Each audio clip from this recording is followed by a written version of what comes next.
Many people find fear in the ideas of psychopathic murderers or evil spirits lurking about in old houses, or in strange cults that practice dubious rituals. There's no doubt that these things are to be feared and avoided at all costs. However, what gives me the most horrific sensations of terror I could ever feel isn't any of that. Instead, I feel it when I look at my own shadow. To this day, I have no idea what led me to experience that unheard phenomenon. Even thinking about it now causes me to shudder just remembering it. That nameless, hellish, astral plane of existence. It happened many years ago, when I was very young. I was a curious child who had no true desire to spend it like other youngsters. I'd always spend time lost in my thoughts and read about subjects not many people usually take an interest in. I suppose that caused me to become ostracized by my classmates at school, and I never truly developed any real friendships. Ultimately, this led to me becoming very lonely, so I'd often find ways to entertain myself in unique ways. Because I was so lonesome, I'd often spend time in my thoughts and observing odd little things I would spot in random places. As a result of this, I began to take an interest in my shadow. Walking home from school on pleasant days, I'd often walk with my head down, studying it, since I was so fascinated by it. The way it changed its height if the sun was in a different position, or how it would change colour or appearance depending on whether the sun or the moon was in the sky. I studied textbook after textbook on shadows and learned what they were scientifically and what they were to cultures all over the earth. I found myself absolutely intrigued by them and what they did. Although I found myself learning about them practically, I couldn't help but think about them in another way. I felt that there was something much more to shadows than what meets the eye. I'd be happy whenever there was a full moon, since the moonlight would pour directly into my room and give a pleasant ivory tint to the darkness. Furthermore, it cast shadows against objects on the wall, including my own shadow. This brought me great joy. I'd spend hours at night entertaining myself by creating shadow puppets or flailing my hands around in humorous ways to have my shadow emulate me. One night, however, things became very different. As I drifted off to sleep one idle night, after I'd spent my time doing my usual routine of making interesting puppets against the wall and making myself laugh, I laid down to rest, and just as I was about to fall asleep, I waved my hand as if I was waving goodbye and good night to my shadow. I suppose this was just my childish innocence at play, since after all, I was only a child when this all happened. This is where the eeriness truly began. I was waving my hand in that way that kids do things in a sloppy and careless manner sometimes. However, my shadow's movements seemed to be a bit slower, as if they weren't in sync with my movements. At first, I thought that perhaps it was just me being tired and seeing things incorrectly. That often happened to me. As I lowered my hand and placed it by my side, my shadow kept waving its hand in that strange and slightly creepy way. To make things even creepier, its fingers didn't resemble mine at all. They suddenly appeared longer, thinner, and the tips of the fingers appeared pointed and sharp. I suddenly felt afraid and sat up in bed, staring at my wall. My shadow was following my motions perfectly once again. My eyes remained on my shadow for a good 30 seconds, feeling very nervous. What caused that? I know I was tired, but I was still awake enough to discern uncanny happenings. For a minute, I thought that maybe something was in the room with me. That alone was enough to fill me with fear and shake the sleepiness out of me. Being only a youngster, I peered over the side of my bed and looked underneath to ensure that no monsters were dwelling under there. I lied back down, bringing my blankets up to my chin and my eyes swinging from left to right, but avoiding my shadowy silhouette. The next night, before climbing into bed, I pondered more and more about that weird occurrence. I must have been dreaming, I thought. After all, that was just silly. Shadows can't move by themselves. It was most likely my tired brain playing tricks on me. When I hopped into bed, I played with my shadow once again. Thankfully, from what I saw, it didn't do anything odd or unsettling.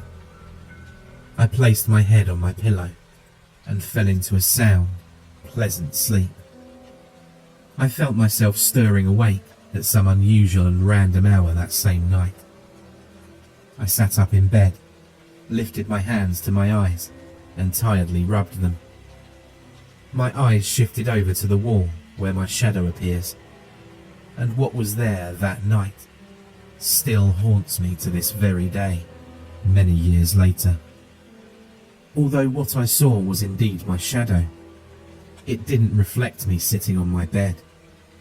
Instead, it looked as if it was standing up, completely straight. I couldn't tell if it was either standing right next to my bedside, or if it were just pressed against the wall. The most unsettling aspect of this uncanny shadow was that it seemed to have eyes. Two shining, purple orbs seemed to be on the upper side of its head. It just continuously stared mindlessly at me. My eyes widened and my mouth hung open. Interestingly enough, although I was afraid, I didn't feel the typical overwhelming horror of seeing something scary in the dark. Instead, it was more of a curious fear, a fear that only children have, in which they're afraid, but at the same time have an element of curiosity along with it. As it saw me staring at it with those terrifying eyes, it suddenly began to walk. But as it did, it no longer looked like my own shadow. Its body grew a hunched back, and the hand suddenly shifted to that grotesque, claw-like appearance. The neck became elongated and stretched out, and it had a bestial, inhuman way of walking. I watched it move, and it gave me a disturbed, sickening feeling.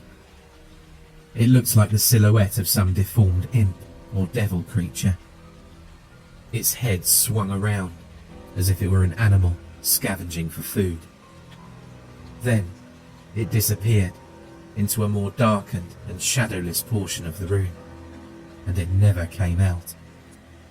I stayed staring at the spot where it vanished for a long time, too afraid to move a single muscle on my body. I don't even recall when I fell asleep, or if I even slept at all. Perhaps instead, I'd fainted from seeing such a queer and somewhat horrible sight. All I remember was waking up with that shadow on my mind, and if I should tell my parents or not. Unfortunately, my folks were not very understanding of me.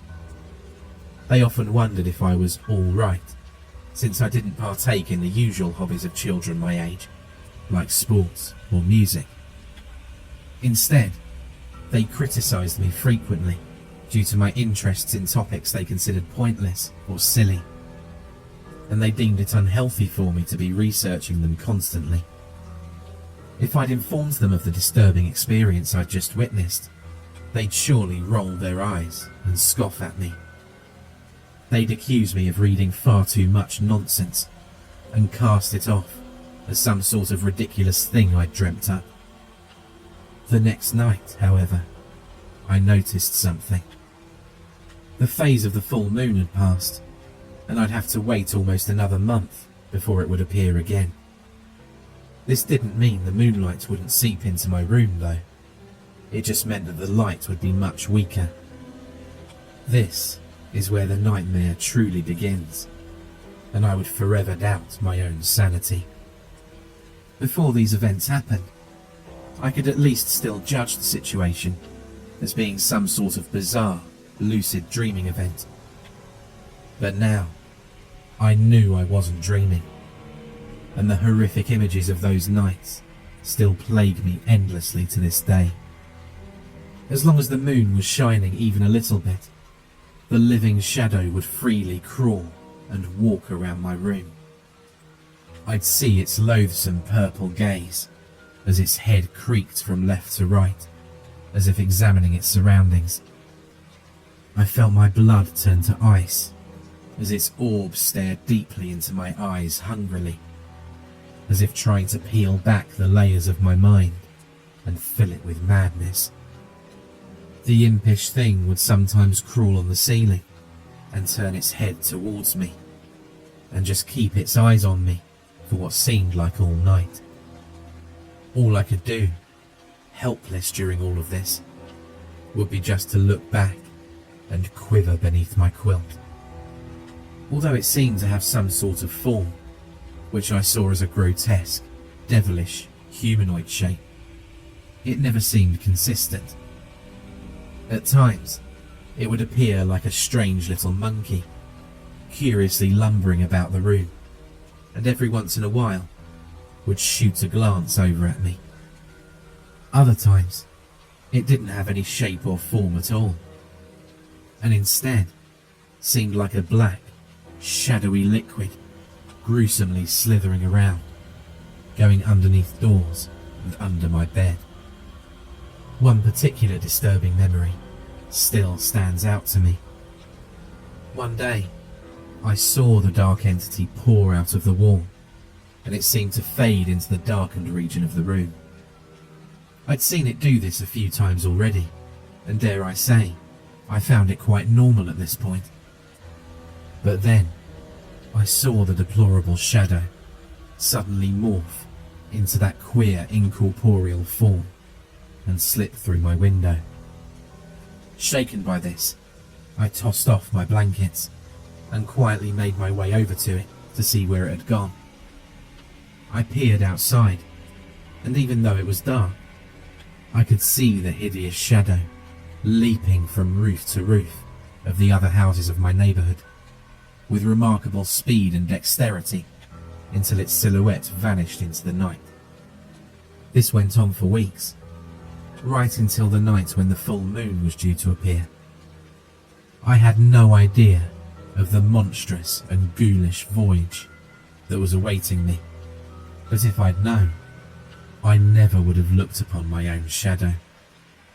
Before I relate to you what I'm going to say, I'm going to detail the toll that this took on my daily life. I felt myself beginning to take a morbid descent into madness. Every day, I would feel terribly paranoid and troubled when I was around my shadow.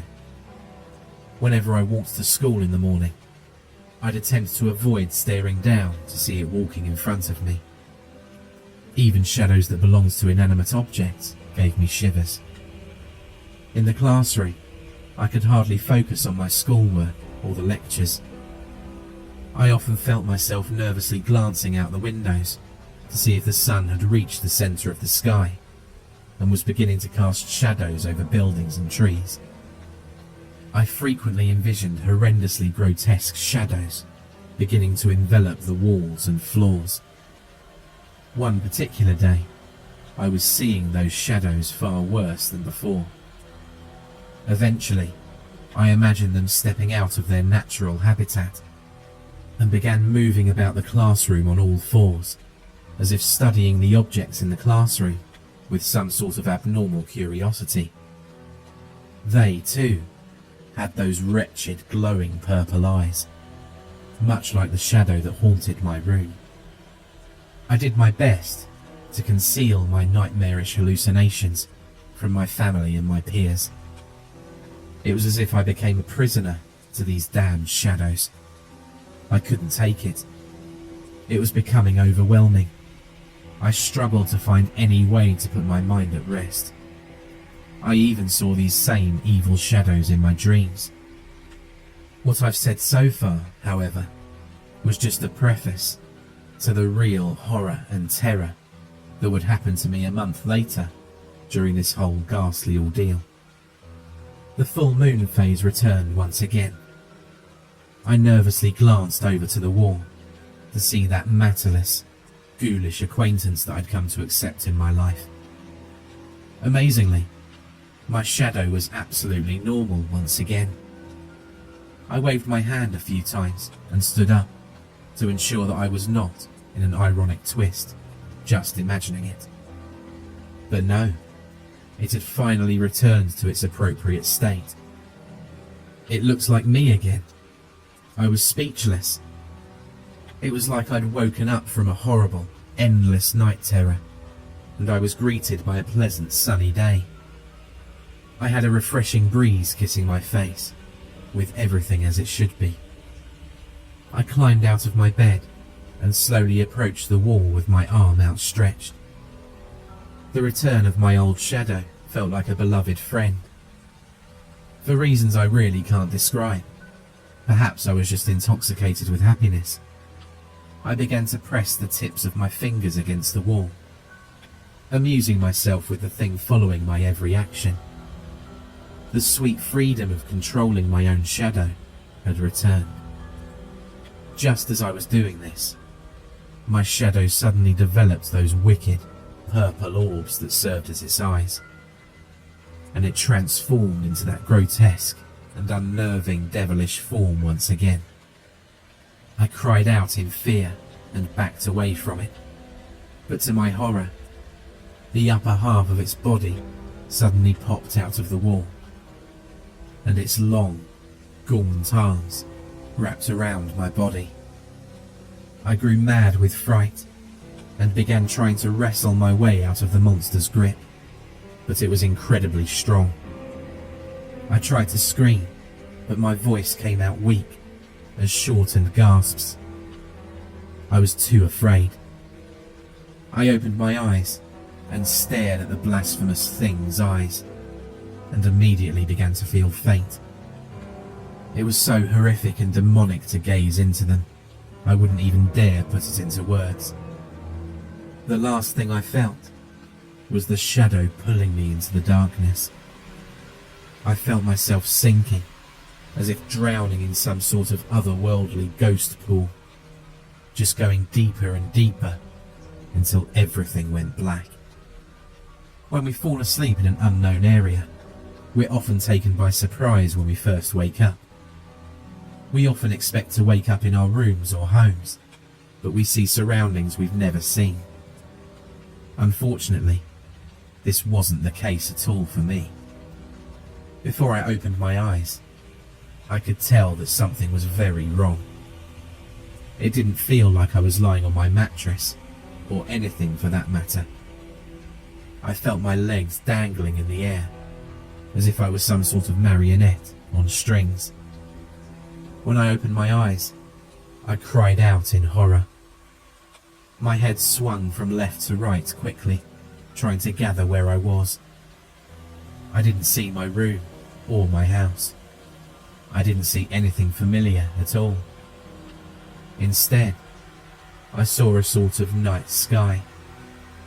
But the thing that made me fearful was that this sky was not what I'd expected. It appeared more like a strange, surrealistic night sky. The constellations I spotted were very unfamiliar.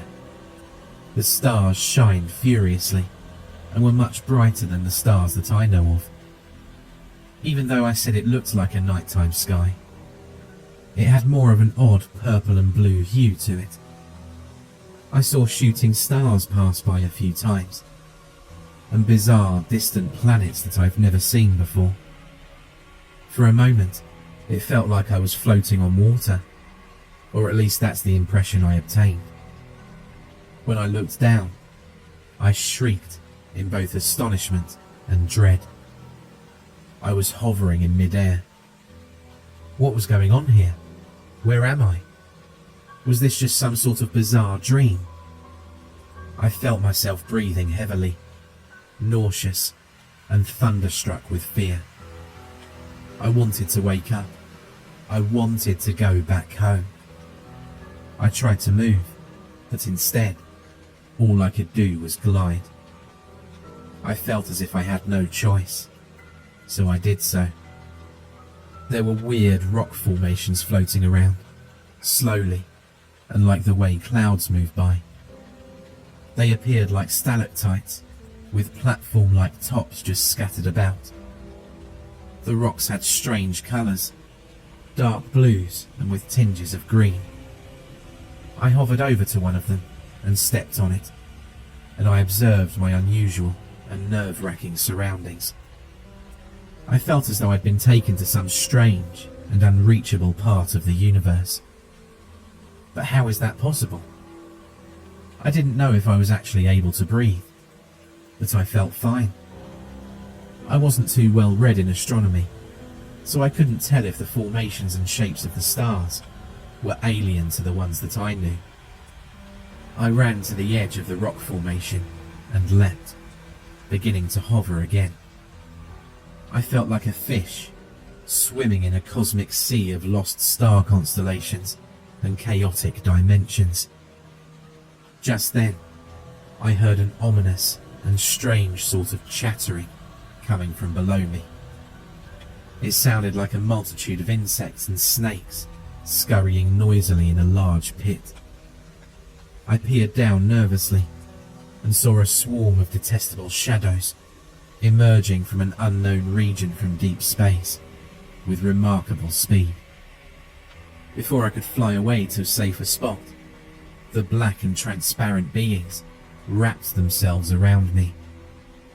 Their demonic grips felt like a cold burn as I writhed and attempted to tear them off of me. They were like constrictors, wrapping themselves around my arms and legs and dragging me down to God knows where. Miraculously enough, I was able to rip them off and slide out of those shadows' hold, and I floated away to another rocky platform, trembling from the strange experience. Now, I felt too nervous to aviate around freely. Those devilish things might rise up again and try to pull me down into the unknown once more. I felt helpless and stranded in this horrible dimension. Before I could organize my thoughts, another terrible thing awaited me. As I stood there, looking around to see how to escape this insane place, I heard a deep, baritone rumbling beneath me. It sounded like some sort of powerful earthquake. Beginning to grow mad with fright, I made my way over to the edge of the precipice and glanced down. My eyes widened with horror as I stared at the hideous and deplorable fiend that I observed. An enormous and terrible monster lurked down there. It appeared to be made out of some sort of shadowy smog. It appeared more like a living thunderhead, slithering down there, like some sort of massive, bloated, serpentine creature. It detected me as I stared at it, because as I was observing this horrible thing, its grotesque face glanced up, and its purplish eyes landed on me. It had a hideous frog-like face and a greyish tongue. I stood up, with my eyes locked on the monster, and I immediately whirled around and attempted to fly away. As I hovered as rapidly as I could, I heard the monstrous thing's growls and roars behind me. I felt myself unwilling to turn around and face it. When I first saw it, it left me with a sort of loathing and sickening feeling, almost paralysing me with absolute horror. That beast's image was branded in my mind to this day, and I still see it whenever I shut my eyes. I truly have no idea where I was fleeing to. All I knew was that I wanted to get out of there as quickly as possible, and out of this dimension or realm of madness and horror. Then, I heard that repulsive noise once again. Those shadow beings were coming up from their infernal depths. I felt a cold and despairing feeling of helplessness overtake me. The shadows rose up and took hold of me once again, but instead of dragging me down, they held me in place, and I began to thrash furiously as I heard the monster's famished guttural cries growing louder and more excited. I did my absolute best to break away from their fiendish clutches. It was no use. The shadow's strength and numbers overwhelmed me. With my final breath, I turned around, and I saw that hideous, purple-eyed shadow thing approaching me, roaring, with its hideous mouth opened wide. I could see what appeared to be a muscle organ, with a heart inside of it. It was covered with veins, and appeared to have large, putrid valves and arteries attached to it. With each pulse, it seemed to change to different colours. It came closer, closer, and only then did I realise that I was screaming my heart out, mindlessly, and having primal fear take hold of me. Never again was I able to look upon my shadow after that horrendous experience, or nightmare, or whatever that was. All I remember next was waking up in my bed, sweating and trembling like a leaf. But like normal with nightmares, I didn't simply wake up and feel myself better and relieved that it was just a nightmare. No. Instead, I felt myself so mentally destroyed that my parents later told me that they heard horrific noises coming from my room. When they entered, they saw me in a state of paralysed fear. They immediately called for an ambulance and rushed me to hospital. The physicians said they'd never seen someone suffer from such a nervous breakdown.